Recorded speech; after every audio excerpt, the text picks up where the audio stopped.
मुझे कुछ समझ नहीं आ रहा था।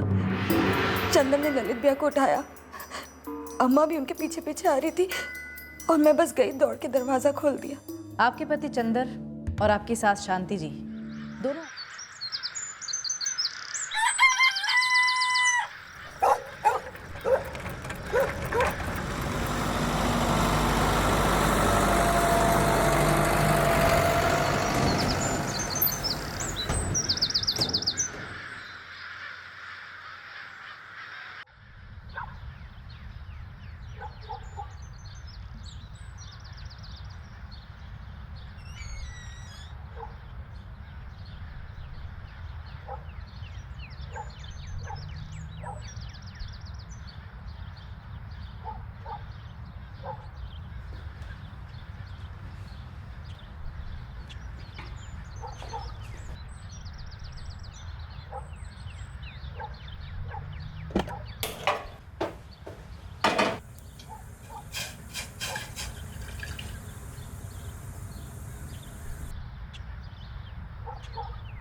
जो होता है घर के बंद कमरे में होता है। देर रात को संभावना है 3 में से कोई एक करता है 2 बेखबर, या कोई 2 करते हैं 1 बेखबर, या तीनों मिलकर करते हैं। और यह भी मुमकिन है कि किसी बाहर वाले से करवाते हैं, किसी चौथे से। पर यह नामुमकिन है कि तीनों में से कोई कुछ भी नहीं जानता।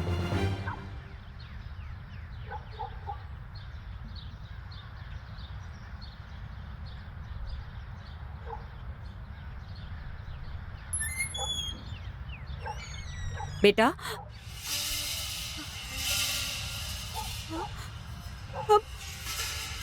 ललित,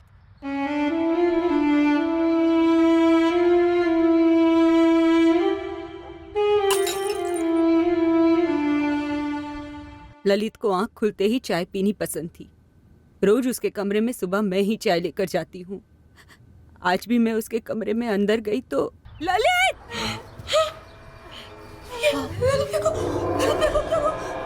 ललित भैया, भैया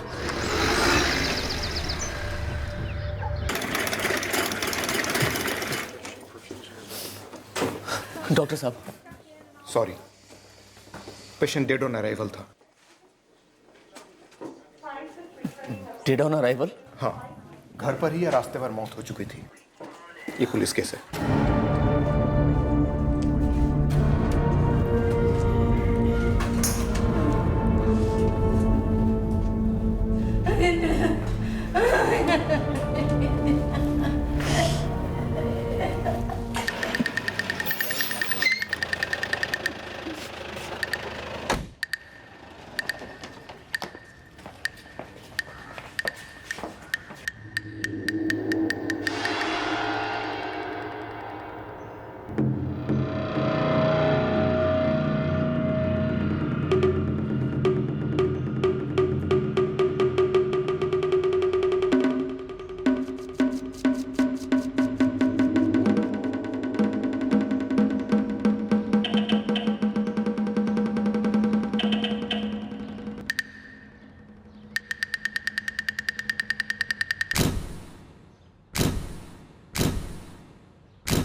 मैंने दरवाजा खोला जरूर, पर मुझे ये याद नहीं कि दरवाजा पहले से खुला था या बंद। आपकी सास शांति जी, उन्होंने कुछ बताया आपको?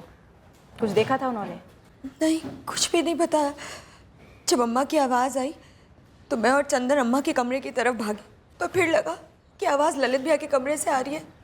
तो हम उनके कमरे में गए और देखा ललित भैया खून में लथपथ थे, चारों तरफ खून था और अम्मा पास में खड़ी हुई थी। फिर चंदन ने ललित भैया को उठाया हॉस्पिटल ले जाने के लिए और मैंने दौड़कर दरवाजा खोला। पर आपने नोटिस नहीं किया कि दरवाजे की कुंडी टूटी हुई है? नहीं। हॉस्पिटल में डॉक्टर्स का कहना है कि ललित की मौत उसे हॉस्पिटल में लाने से पहले ही हो चुकी थी। जब आपके हस्बैंड चंद्र मलिक ने ललित को उठाया, क्या उस वक्त उसकी मौत हो चुकी थी? मुझे नहीं पता सर, मुझे नहीं पता। जयदीप, गीता, पूरे घर की अच्छी तरह से तलाशी लो और घर के बाहर भी देखना। हो सकता है मर्डर वेपन कहीं छुपाया गया हो। सर, रात के 1 से लेकर 3 के बीच में हुआ होगा। नहीं, झड़प के कोई निशान नहीं है। विक्टिम का चेहरा ढका गया था ताकि मुंह बंद रहे और वो शोर न मचा सके। जी। विक्टिम को जब यहाँ लाया गया था उसका चेहरा देख के ऐसा ही लगा था। डॉक्टर, क्या ये पॉसिबल है कि विक्टिम को रात को सोने से पहले नींद की गोलियां दी गई हों और कत्ल के वक्त शोर नहीं मचा पाए? इसके लिए मुझे ब्लड स्ट्रीम की डिटेल्ड एग्जामिनेशन करवानी पड़ेगी। गीता, अजीब नहीं है? किसी ने दरवाजे के थोड़े से गैप से ही इस कुंडी को काट दिया। लगता तो ऐसे ही है सर, किसी पतले से कटर का इस्तेमाल हुआ होगा। पर घर के किसी भी मेंबर ने कुछ सुना कैसे नहीं? सर, विक्टिम ललित मलिक को कार में हॉस्पिटल ले जाया गया था। एक बार कार चेक करके देखें, शायद उसमें कुछ मिले।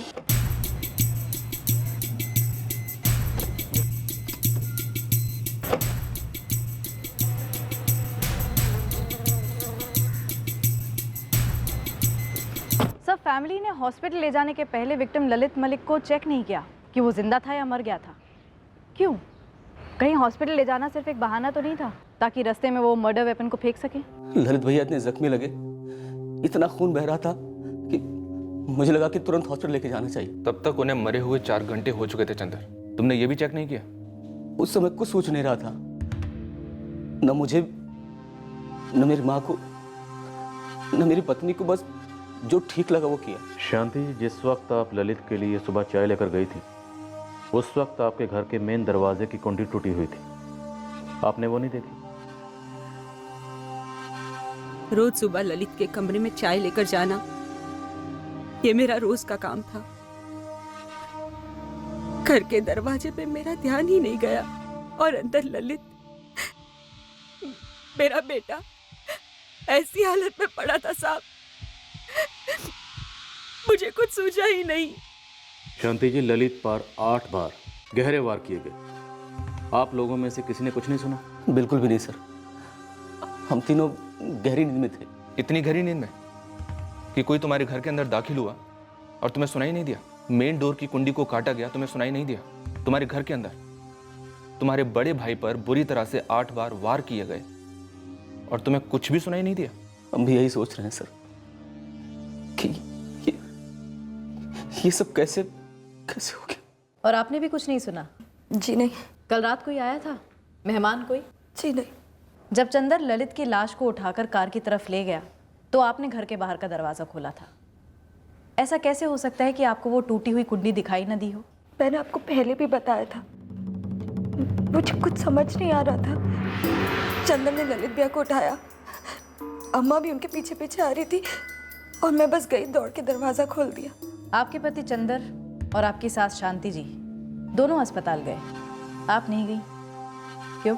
मेरे पति ने मुझे घर पे रुकने के लिए कहा था। क्यों? पता नहीं। विक्टिम के अलावा घर के अंदर 3 लोग और थे, पर किसी ने कुछ देखा नहीं, कुछ सुना नहीं। सब कुछ घर के अंदर ही किया गया हो सकता है सर। घर को बड़ी बारीकी से तलाशा गया, लेकिन एक भी एविडेंस ऐसा नहीं मिला जिससे ये साबित हो सके कि ये घरेलू मामला है।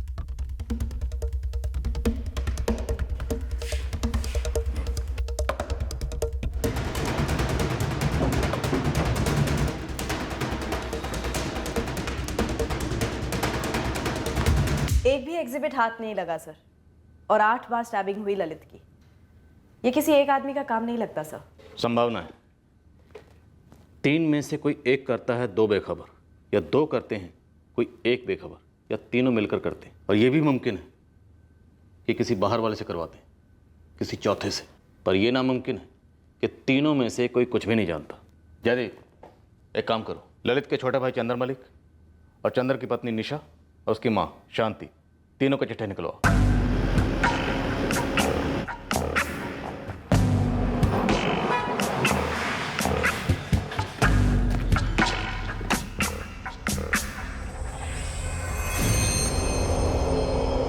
गार्डन में जो बच्चों के खेलने के झूले वगैरह होते हैं ना, वो उनकी बनाने की फैक्ट्री थी ललित भैया की। शुरुआत बहुत छोटे से यूनिट से हुई थी, लेकिन अब अच्छी खासी फैक्ट्री है। सर, मैं शीतल मेहरा, इस फैक्ट्री की मैनेजर। सुबह सुना ललित जी के बारे में, उन्हीं के घर जा रही थी जब आपने फ़ोन किया था। ये ललित मलिक इस फैक्ट्री के अकेले मालिक थे? जी सर, जहाँ तक मुझे मालूम है वही इस फैक्ट्री के सोल प्रोप्राइटर थे। कल रात को ललित मलिक का अपने ही घर में कत्ल हुआ। जी सर, मैंने सुना। अच्छा, ये ललित जी का भाई चंदर, माँ शांति और चंदर की पत्नी निशा, इन तीनों में से ऐसा कौन है जो ललित जी को मार सकता है और क्यों? सर, मैं सिर्फ फैक्ट्री मैनेज करती हूँ, उनके पर्सनल लाइफ के बारे में मुझे कुछ भी नहीं पता। तो कोई और ऐसा है जो ये चाहता हो कि ललित जी का अंत इतना भयंकर हो? मुझे सच में नहीं पता है सर।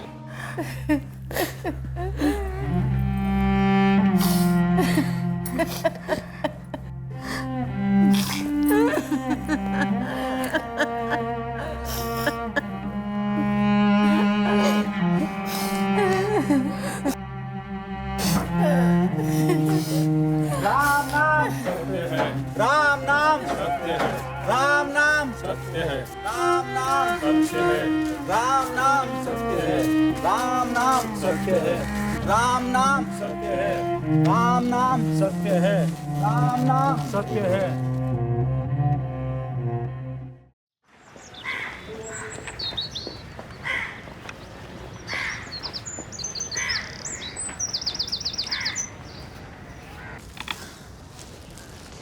है जी, सुना आपने? रुझानपुर वाले ललित मलिक का मर्डर हो गया।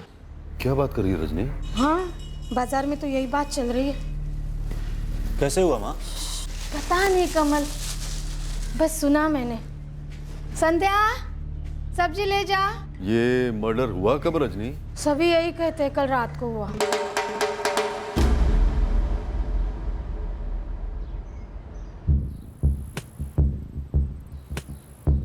ललित और चंदर मलिक के पास कुल मिलाकर 45 एकड़ खेत। तो ये सारे खेत चंदर संभालता है? पहले कप्तान मलिक साहब थे, इन दोनों के पिता चंदर हाथ बटा दिया करता था, पर पिछले 3 साल से चंदर ही सारा काम संभाल रहा है, जब से कप्तान मलिक साहब गुजरे। तो ललित कभी खेत पर नहीं आता था? आदमी फैक्ट्री संभालेगा या अपने खेत में काम करेगा? ललित ने अपना बिजनेस पहले से ही कर रखा। लेकिन दोनों भाइयों में बड़ी अंडरस्टैंडिंग दिखती थी, झगड़े वगड़े की अफवाह भी नहीं रही। वो कहते ना जी, सुखी परिवार। सुखी परिवार में कत्ल हुआ है घर के अंदर, वो भी रात के वक्त, जब सुखी परिवार के सारे लोग इतनी गहरी नींद में थे कि ना तो किसी ने कुछ सुना और ना ही देखा। सच कहूं साहब, सारे गांव में सबकी जुबान पे एक ही बात है कि ऐसा कैसे हो सकता है कि घर में कोई ये सब कर जाए और किसको पता ना चले। दाल में कुछ काला तो नहीं साहब? गाँव में से कोई? हाँ, गाँव में से कोई हो सकता है। जो भी आया हो गाँव का ही हो, या फिर बुलाया गया हो ये काम करने के लिए।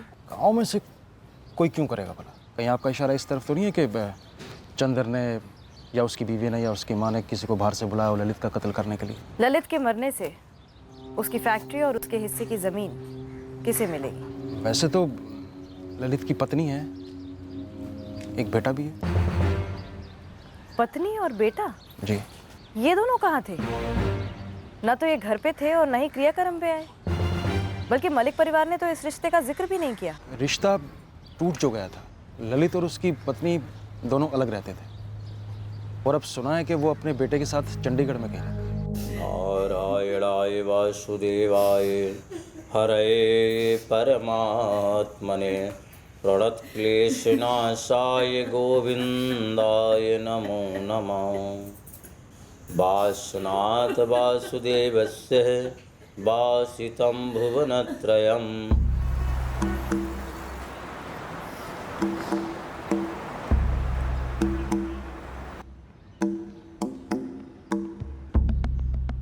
आशु, चले बेटा? खा लिया आपने? Very good. Bye. Sir, Lalit भैया और सुधा भाभी कुछ 8 साल पहले अलग हो गए थे। क्यों अलग हुए थे? सुधा भाभी बैंक में जॉब करती थी। जब उनका ट्रांसफ़र चंडीगढ़ हुआ तो वो भैया को छोड़कर चली गई। उनके डिवोर्स का केस अब भी चल रहा है। 8 साल से? नहीं, 8 साल से नहीं सर, 2 साल पहले डिवोर्स के लिए एप्लीकेशन डाली गई थी, जो अभी भी कोर्ट में है।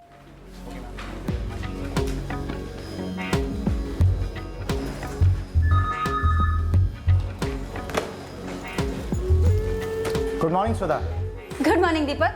जल्दी चलो, नैयर सर मीटिंग के लिए बुला रहे हैं। तुम चलो, मैं 2 मिनट में। फैक्ट्री तो शायद पूरी की पूरी सुधा के बेटे आशीष को जाएगी, लेकिन 45 एकड़ में से कितनी ज़मीन सुधा और उसके बेटे आशीष के नाम होगी? इसमें कोई गड़बड़ गफला नहीं है सर। आधी ज़मीन मतलब 22.5 एकड़ जो भैया के हिस्से की है उनकी फैमिली को मिलेगी, और आधा हिस्सा प्लेग्राउंड इक्विपमेंट्स फैक्ट्री में मिलेगा जो एक्चुअली उसमें आधा इन्वेस्टमेंट हमारे पिताजी ने किया था। किंडर प्ले इक्विपमेंट्स फैक्ट्री में मिलेगा जो एक्चुअली उसमें आधा इन्वेस्टमेंट हमारे पिताजी ने किया था। तो इसका सीधा सीधा मतलब यह है कि फैक्ट्री का आधा हिस्सा तुम्हारा होगा, राइट? जी सर।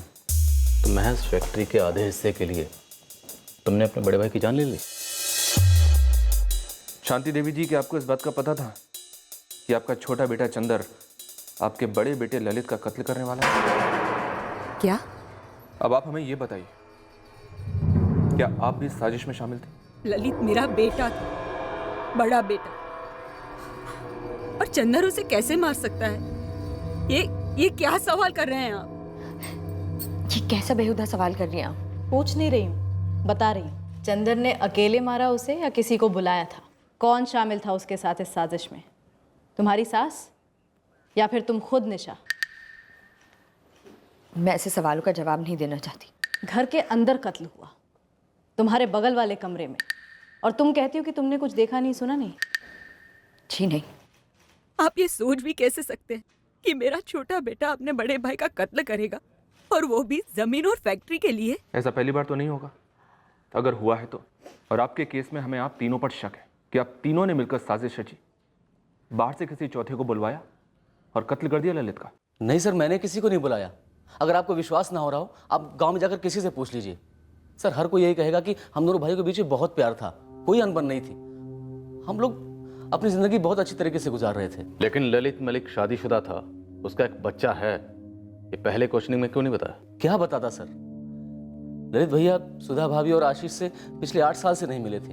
दोनों के बीच में कोई बातचीत भी नहीं थी, ना कोई फ़ोन ना कुछ। दरअसल उन दोनों का होना या ना होना हमारे परिवार के लिए कोई मायने नहीं रखता है सर। लेकिन ललित मलिक का इस दुनिया में होना ना होना तुम्हारे लिए बहुत मायने रखता है, क्योंकि ललित मलिक के इस दुनिया में ना होने से तुम अब बहुत फायदे में हो।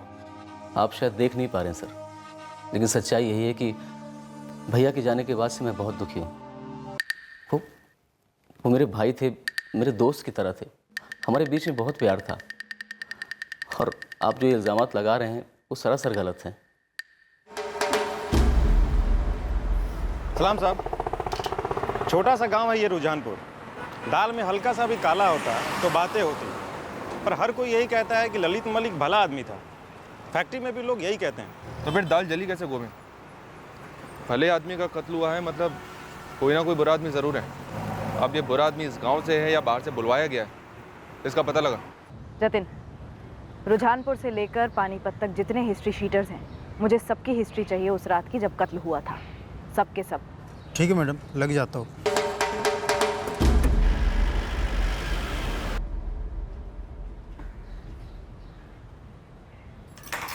अम्मा, चंदर, क्या आप लोगों ने सच में कुछ नहीं सुना? हद है कोमल, तू भी हमसे पुलिस वालों की तरह पूछताछ कर रही है। नहीं चंदर, मतलब मेरी कुछ समझ नहीं आ रहा है। घर के अंदर कमरे में ऐसे ललित भैया को आकर कौन मार सकता है? यकीन तो हमें भी नहीं होता है कि कोई ये सब कैसे कर गया, लेकिन जिस तरह से तू बात कर रही है ना, उससे तो यही लगता है कि मानो तुझे शक है कि भैया को हमने मरवाया हो। इतना तो तय है कि इस कत्ल को कम से कम 2 लोगों ने अंजाम दिया होगा। क्या कोई बाहर से आया होगा या ये इनसाइड जॉब है? चंदर मलिक, उसकी पत्नी निशा मलिक और मां शांति मलिक, इन तीनों के फोन रिकॉर्ड्स को बारीकी से स्कैन कर चुके हैं सर। हर एक कॉल को स्टडी किया गया है। और इन सारे कॉल्स में से कोई भी कॉल ऐसा नहीं है जो किराए के हत्यारों को किया गया? जी नहीं सर, मेरे खबरी गांव में गहराई तक पता कर चुके हैं। इन दोनों भाइयों के बीच अनबन की कोई अफवाह तक नहीं फैली है सर गांव में। सर, जिले के हर एक हिस्ट्री शीटर की मूवमेंट रिपोर्ट निकलवाई, रुझानपुर के आसपास कोई भी नहीं था। तो फिर वो कौन सा एंगल है जो हमें नजर नहीं आ रहा? और ये फैक्ट इस केस पर तलवार की तरह लटक रहा है कि घर के अंदर इतना भयानक कत्लेआम होता है और घर वाले ब्लैंक। सर, हमारे 3 सस्पेक्ट्स हैं, चंदर, उसकी पत्नी निशा और उसकी मां शांति। ऐसा हो सकता है कि इनमें से 2 लोग मर्डर में शामिल थे और तीसरे को मालूम ही ना था। लेकिन फिर सवाल ये है कि वो 2 लोग कौन हैं जो इस कत्ल में शामिल थे, और वो तीसरा कौन है जो इस सब से पूरी तरह से बेखबर है?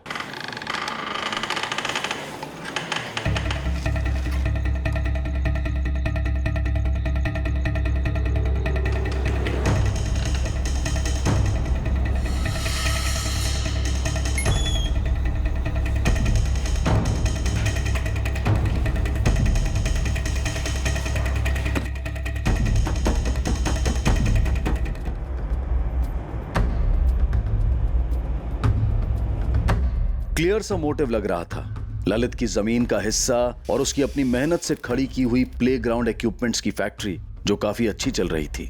शक की सुई पूरी मजबूती से घर के 3 सदस्यों पर टिकी हुई थी, पर बाहर के दरवाजे की टूटी कुंडी किसी बाहर वाले की तरफ भी इशारा कर रही थी। लेकिन जैसे जैसे तहकीकात आगे बढ़ी, उठने वाला हर एंगल घूम फिरकर घर वालों पर ही साया फेंक रहा था, जिन्होंने शायद किसी बाहर वाले की मदद ली थी।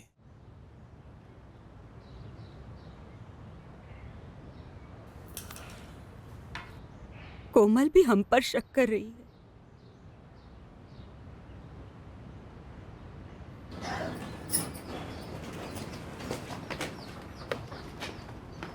साहब जी, बड़ी मशक्कत के बाद 2 खबरें निकलवा पाया हूँ। जल्दी से बता दे गोविंद। पहली बात यह है साहब जी कि 13 अक्टूबर की रात से इस रुझानपुर गांव का एक बंदा गायब है। नाम? कोई आलोक शर्मा है।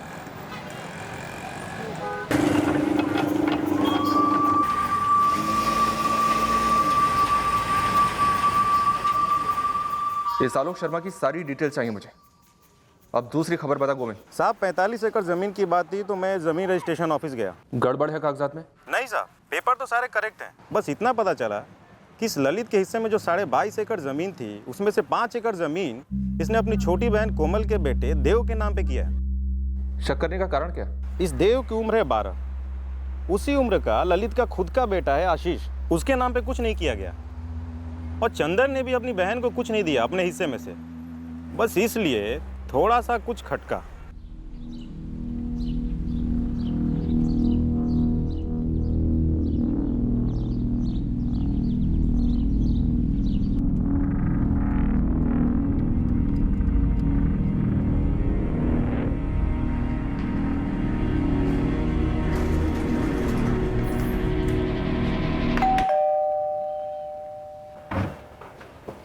सुधा मलिक जी, मैं ही हूँ। कहिए। आप आपके हस्बैंड, मेरा मतलब है एक्स हस्बैंड ललित मलिक के क्रियाक्रम पर आई नहीं? जैसे कि आपने अभी कहा मैडम, वो मेरे एक्स हस्बैंड। कानून ने अभी तक एक्स करार नहीं दिया है उन्हें। डिवोर्स केस चल रहा है आपका। आपके बेटे आशीष को भी नहीं भेजा आपने मुखाग्नि देने के लिए? देखिए मैडम, कानूनी रिश्ते सिर्फ पेपर पर होते हैं। पिछले 8 सालों से मेरा मिस्टर ललित या मलिक फैमिली से कोई भी लेना देना नहीं रहा है। लेना देना तो है मैम। अच्छी खासी ज़मीन और अच्छी खासी चलने वाली कंपनी में 50% स्टेक कानूनी तौर पर आपका और आपके बेटे का बनता है। मैम, एक टॉप बैंक में मैं एक सीनियर इन्वेस्टमेंट ऑफिसर हूँ। अच्छी खासी सैलरी है मेरी। फाइनेंशियली अपना और अपने बेटे का फ्यूचर सिक्योर कर रखा है। इसलिए कभी एक पैसे की उम्मीद नहीं की मैंने मिस्टर मलिक से। आप दोनों अलग क्यों हुए थे? सॉरी, थोड़ा पर्सनल है, नहीं शेयर करना चाहती। एक आदमी की मौत हुई है, पर वो आदमी हमारे लिए 8 साल पहले ही मर चुका था। आपके इमोशनल इतिहास के पन्नों पर वो मर चुका होगा ऑन पेपर, पर अब कानूनी तौर पर ललित मलिक का मर्डर हुआ है और आप हमारी सस्पेक्ट हैं सुधा जी। ओके, तो डिवोर्स का कारण ये था कि मुझे चुनाव करना था मिस्टर मलिक में और करियर में। मैंने करियर चुना। डिटेल में बताइए। मैम, मेरी जब ललित से शादी हुई थी तब मैं सिर्फ 21 साल की थी।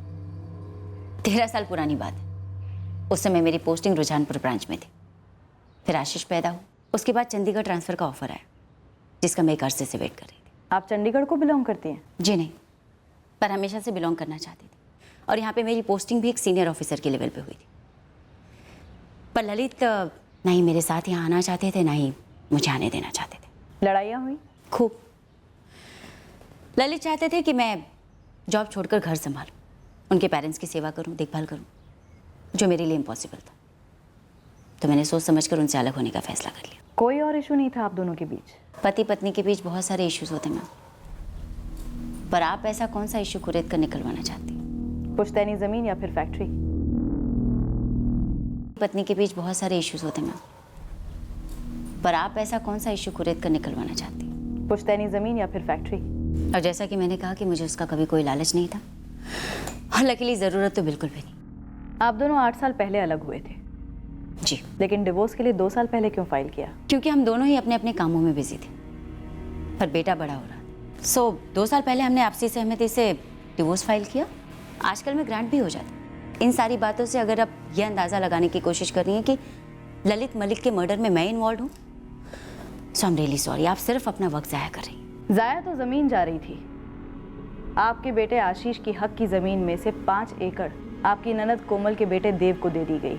इन 8 सालों में ललित मलिक आशीष से एक भी बार नहीं मिला। उसके नाम ज़मीन करना तो दूर की बात है। ये बात किसी को भी खटकेगी। बिल्कुल खटकेगी, पर उन्हें जो इसके मोहताज। फ्रैंकली स्पीकिंग, मुझे इस बारे में कोई बात नहीं करनी। मेरे लिए ये चैप्टर 8 साल पहले ही बंद हो चुका है। आज भी बंद है और आगे भी बंद रहेगा। सुधा के फ़ोन रिकॉर्ड्स निकलवाओ, देखते हैं कोई और एंगल निकलता है या नहीं। Yes sir. और हाँ, सुधा की डिवोर्स प्रोसीडिंग के भी सारे पेपर निकलवाओ। 8 साल से अलग रह रहे।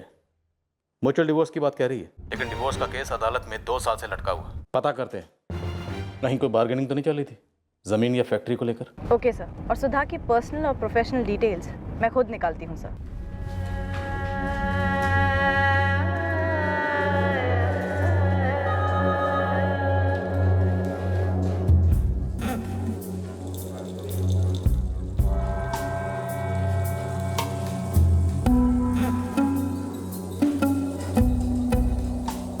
क्या बात है, बहुत डाउन लग रही हो? Any problem? लेकिन क्यों? मेरा अपना भाई अपने इकलौते भांजे के नाम ज़मीन गिफ्ट क्यों नहीं कर सकता? वैसे इस गिफ्ट का ललित भैया के मर्डर से क्या ताल्लुक है सर? ताल्लुक क्यों नहीं हो सकता कोमल जी? हो सकता है आपके ललित भैया ने जो ज़मीन का टुकड़ा गिफ्ट के तौर पर आपके बेटे देव को दिया, वो गिफ्ट आपकी भाभी सुधा के दिल में कांटे की तरह चुभा, जिससे ललित डिवोर्स लेने वाला था। आप ना सर पूरे गलत रास्ते पर जा रहे हैं। ललित भैया को सुधा भाभी सालों पहले छोड़कर चली गई थी और फिर एक बार भी मुड़कर नहीं देखा। भैया ने भी आशीष का चेहरा इन सालों में एक बार भी नहीं देखा। हो सकता है ना देखा हो, लेकिन कोमल जी अदालत तो देखती है। अदालत देखती है कि क्या जायज़ है, किसका हक बनता है, किसका नहीं बनता। मुझे नहीं पता आपका क्या इशारा है सर। हमारी पुश्तैनी ज़मीन में से 5 एकड़ भैया ने मेरे बेटे के नाम की, अपनी मर्जी से की। मैंने उनसे एक बार भी नहीं मांगा। कोमल जी, ये आलोक शर्मा कौन है? आलोक शर्मा?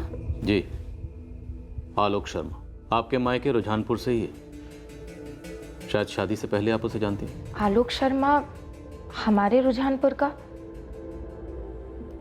नहीं सर, मुझे तो याद नहीं आ रहा। लेकिन आपने अचानक इस आदमी का नाम क्यों लिया? सर, मैं 13 तारीख को रुझानपुर से निकला।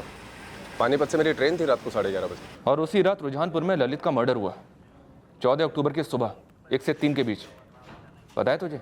तब तो मैं वहाँ था ही नहीं सर, मैं तो ट्रेन में था। बढ़िया बहाना है ट्रेन का। बहाना नहीं बना रहा हूँ सर, सच बोल रहा हूँ। सच बोलते वक्त मैं लोगों की आंखों में देखता हूँ आलोक। पानीपत में यहाँ हमारे ऑफिस में आ जा, आंखें मिला, फिर बात करते हैं।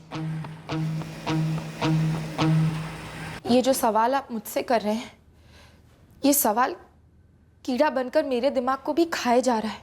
कैसे कोई घर में घुसा, इतनी बुरी तरह भैया को मार डाला, और अम्मा, चंदर, निशा, किसी को भी कुछ पता नहीं चला। कोमल जी, ये जो कीड़ा आपके दिमाग को खा रहा है, दरअसल ये दिमाग बहुत कुछ जानता है, हमसे ज़्यादा।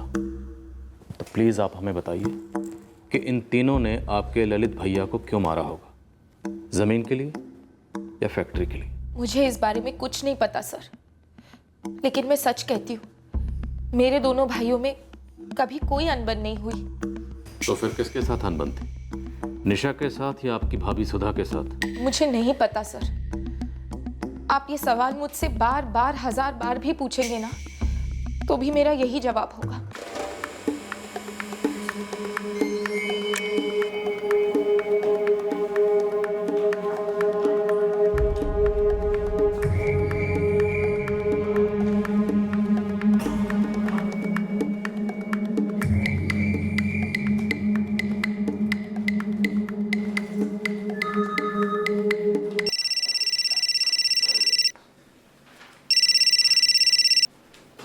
हेलो, मिस्टर दीपक भल्ला स्पीकिंग।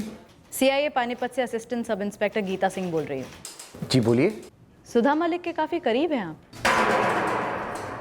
जी हाँ, मैं उन्हें अच्छी तरह से जानता हूँ, हम कलीग्स हैं। आप चंडीगढ़ में रहते हैं? अभी मैंने आपसे कहा कि हम लोग कलीग्स हैं, एक ही ऑफिस में काम करते हैं।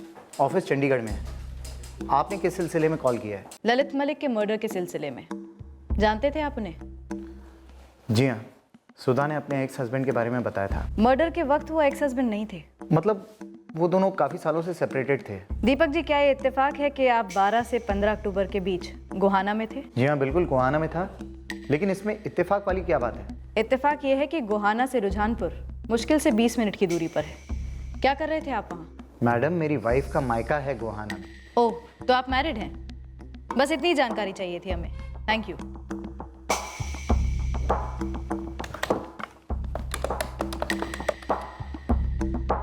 हेलो, मैं सीआईए पानीपत से एएसआई गीता सिंह बोल रही हूँ। National people's bank Chandigarh sector 18 की ब्रांच में मिस्टर दीपक भल्ला काम करते हैं। मुझे उनकी वाइफ की फैमिली की डिटेल्स चाहिए। उनका मायका गोहाना में है। पानीपत से पुलिस का फ़ोन आया था। कैसे? उन्हें तुम्हारे बारे में कैसे पता चला? तुम्हारे थ्रू पता चला होगा। अभी तो पूरी फैमिली की डिटेल्स निकलवा रहे होंगे, साथ ही इन-लॉज की फैमिली की भी।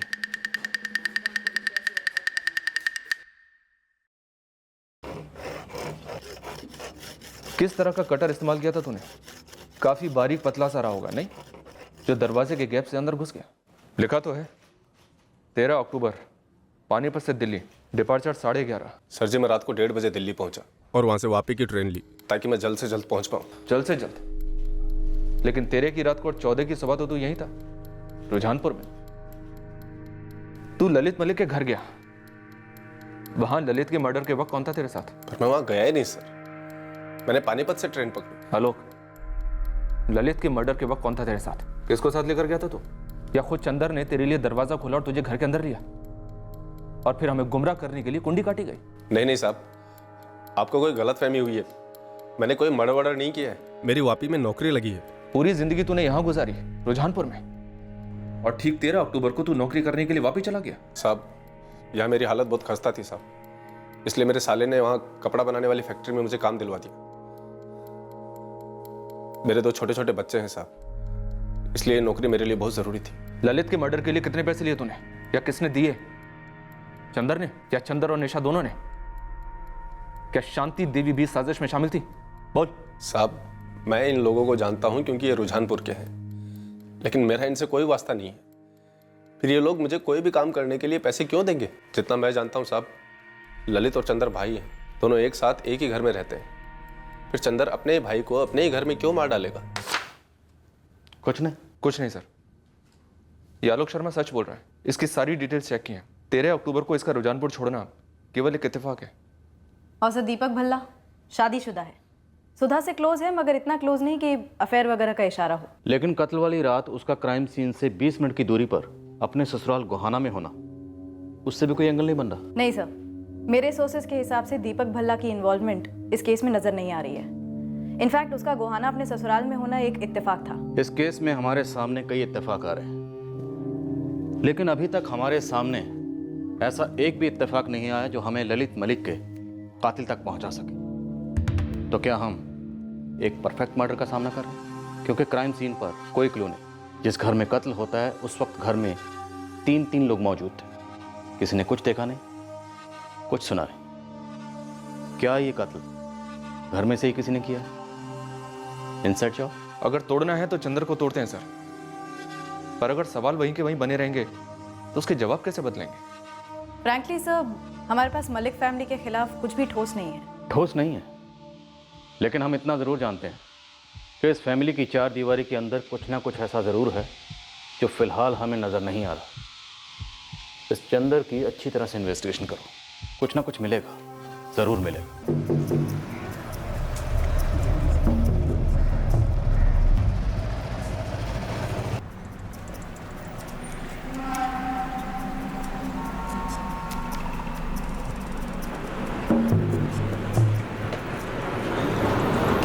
कुछ पता चला? लगे पड़े हैं खोज में, अभी तक तो कुछ हाथ नहीं आया।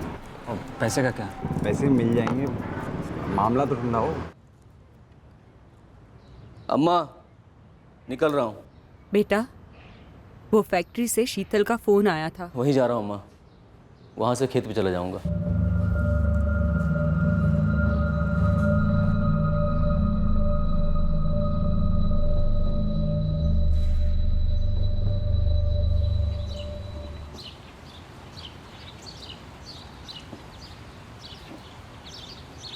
सुनिए, ये लीजिए आपका डब्बा। आज मेरा काम पे जाने का मन ही नहीं कर रहा है। अच्छा, शाम को रोटी भी तो खानी है ना, प्यार से पेट तो नहीं भरता है। तो दिल भी कहाँ भरता है इतनी मुश्किल से मिला मुझे मेरा प्यार। बस कीजिए अभी आप, काम के लिए देर हो जाएगी, ठीक नहीं होगा। ओहो, जा रहा हूँ।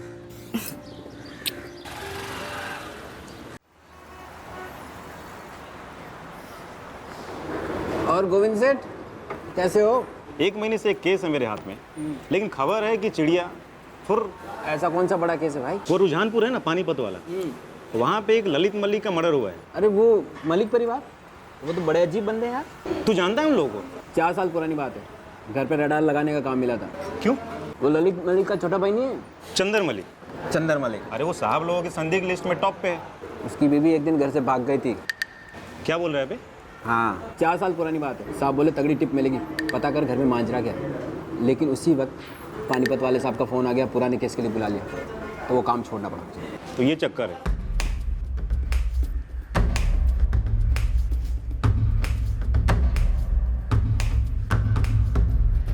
साहब ये खबर ढूंढ कर नहीं है, खुद अपने आप चल कर आई है मेरे पास एक दोस्त से। पता कर गोविंद, ये चंदर की बीवी निशा क्यों भागी थी? साहब वो दोस्त अपने लाइन का है, लेकिन उसने ये केस लिया नहीं था, तो उस वक्त उसे पता नहीं होगा। ठीक है। तो घर की 4 दीवारी के अंदर कुछ पक रहा था, सालों से पक रहा था। हमारे प्राइम सस्पेक्ट चंदर मलिक की पत्नी निशा मलिक घर से भागी थी। ये प्रॉपर्टी का मामला नहीं लगता, अंदर का कुछ मामला है जो दबाया जा रहा है। गीता, चंदर मलिक की पत्नी निशा मलिक बुलाओ से।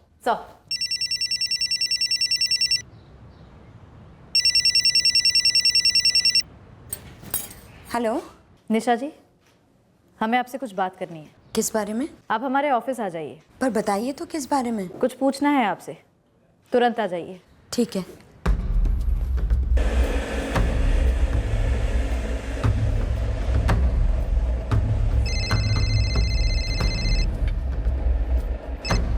हाँ निशा बोल। उन्होंने बुलाया है। उन्होंने? मतलब? पुलिस ने, पानीपत वाले ऑफिस में। अच्छा, कुछ बताया क्यों बोला उन्होंने? नहीं, बस कहा कि जल्दी से ऑफिस आ जाओ।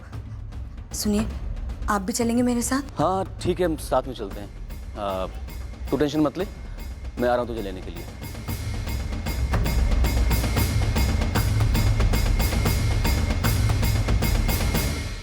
तहकीकात अब तक कत्ल के मकसद को लेकर गोल गोल चक्कर काटे जा रही थी, बिना किसी सुराग के जो कातिल पर रोशनी डालता। क्या यह हत्या इस कदर परफेक्ट तरीके से की गई थी कि इन्वेस्टिगेशन के 1 महीने के बाद भी पुलिस के हाथ बिल्कुल खाली थे? क्या चंदर की पत्नी के 4 साल पहले भागने की खबर ललित मर्डर केस के खाली खाते में एक नया हिसाब जोड़ने वाली थी?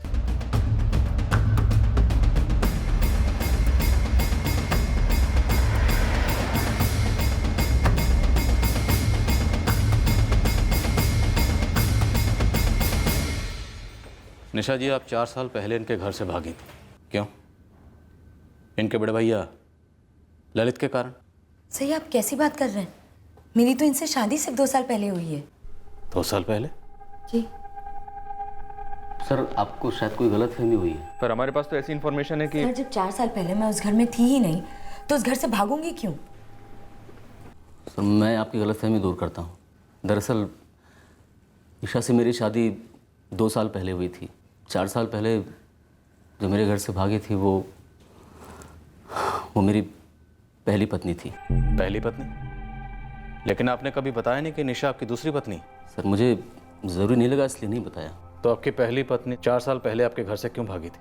लेकिन इस सब का ललित भैया के मर्डर से क्या ताल्लुक है? ताल्लुक है या नहीं ये हम तय करेंगे। मिस्टर चंद्र मलिक, आप कहानी सुनाइए।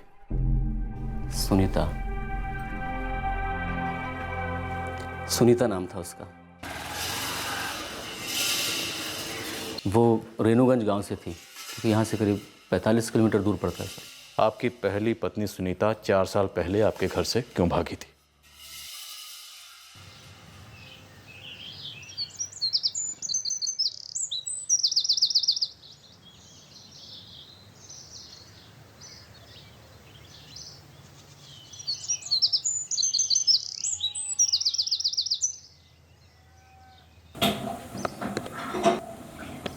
अम्मा, एक कप चाय मेरे लिए बना लेना।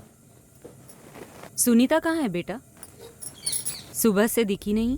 पता नहीं अम्मा, कमरे में भी नहीं है।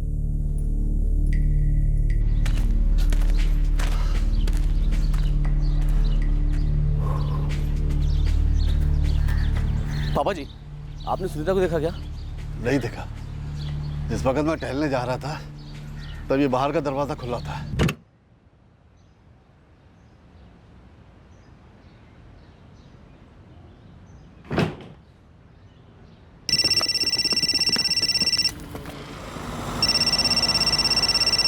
नहीं चंदर बेटा, यहां तो नहीं आई सुनीता। हाँ हाँ बेटा, मैं पता करता हूं। और बेटा तुम्हें कुछ पता चले तो हमें तुरंत फोन कर देना।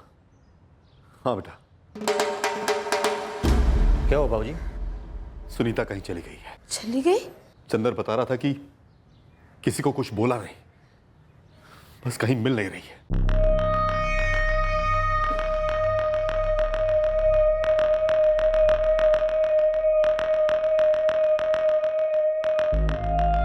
वो अपनी मर्जी से घर छोड़कर गई थी सर। तुम्हारे ललित भैया के कारण? नहीं नहीं, उनके कारण नहीं सर। इस वक्त सुनीता कहाँ है? नहीं पता, और मैं पता करना भी नहीं चाहता। दरअसल हमारे बीच कुछ था ही नहीं। क्यों? पत्नी थी वो आपकी, शादी हुई थी? शादी? वो शादी थी ही नहीं। गोल गोल बातें मत घुमाओ, सीधे सीधे बताओ माजरा क्या है। माजरा ये है सर कि सुनीता मेरी ज़िंदगी से जा चुकी है और मैं निशा के साथ अच्छी खासी ज़िंदगी गुजार रहा हूँ, और आप लोग हैं कि गड़े मुर्दे को खाने पे तुले हुए हैं। क्योंकि आपके घर में मुर्दा मिला है मिस्टर चंद्र मलिक। आपके घर में आपके बड़े भाई ललित मलिक की लाश मिली है। लेकिन सुनीता का ललित भैया के मर्डर से क्या ताल्लुक है? ताल्लुक हो सकता है या नहीं हो सकता, ये साबित करना हमारा और वकीलों का काम है, आपका नहीं। आपका काम है सच बोलना, जो कि आप पूरा नहीं बोल रहे हैं। सच ही तो बोल रहा हूँ सर, और सच ये है कि सुनीता मेरी ज़िंदगी में कोई मायने नहीं रखती है सर। मैं उसे पूरी तरह से भूल चुका हूँ। इतनी कड़वाहट क्यों थी जो आप अपने पास्ट को भुलाना चाहते थे? बोलिए मिस्टर चंद्र मलिक, आपकी पहली पत्नी सुनीता और आपके बड़े भाई ललित के बीच में ऐसा क्या हुआ था? बोलिए मिस्टर चंद्र मलिक, आपकी पहली पत्नी सुनीता और आपके बड़े भाई ललित के बीच में ऐसा क्या हुआ था? ऐसा कुछ भी नहीं हुआ था सर, बस हमारे घर पर किसी मनहूस का साया पड़ गया था। ललित भैया भी उन दिनों बुरे दौर से गुजर रहे थे। सुधा भाभी आशीष को लेकर चली गई थी और उनसे कोई कांटेक्ट भी नहीं था।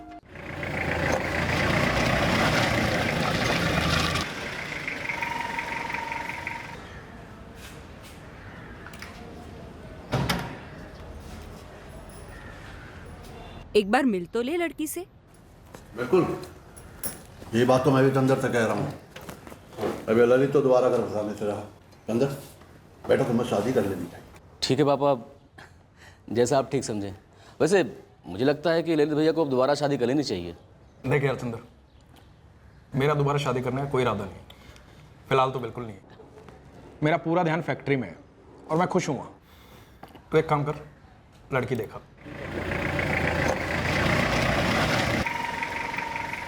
आइए आइए आइए जी कप्तान जी, आइए। नमस्ते चंद्र। आओ बेटा, आइए।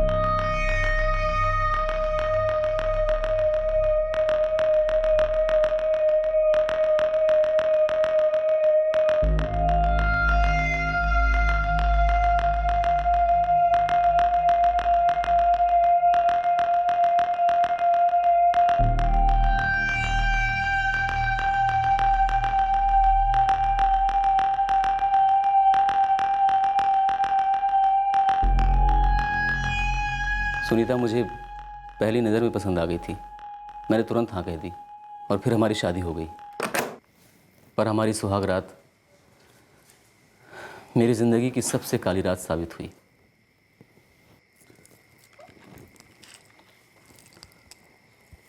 मैं हमारे रिश्ते की शुरुआत एक झूठ से नहीं शुरू करना चाहती। झूठ? कैसा झूठ सुनीता? हमारी शादी का झूठ। मैं समझा नहीं, बात क्या है? दरअसल मैं आपसे शादी करना ही नहीं चाहती थी। तो फिर की क्यों? अपने माँ बाप से उनकी मना कर दिया होता। मेरे घर में मेरा बोलना मना है, लेकिन फिर भी मैंने बोला था उनसे। किसी ने मेरी बात मानी नहीं और मेरी शादी आपसे ज़बरदस्ती करवा दी। सुनीता, तुम मुझसे अब ये सब बता रही हो? मतलब अब मैं क्या करूं? आप शायद बुरे इंसान नहीं हैं, शायद बहुत ही अच्छे इंसान हैं, लेकिन मेरे लिए पति आप कभी हो ही नहीं सकते। मैं आपको अपना पति कभी मान ही नहीं सकती। कोई और है क्या? हाँ, मैंने सिर्फ उसी से प्यार किया है आज तक। कहीं सुनीता का प्यार आपके ललित भैया तो नहीं थे?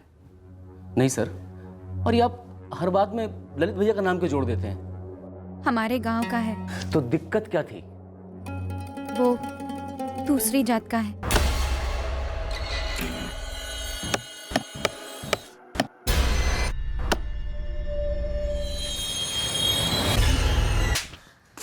पागल हो गई है तू?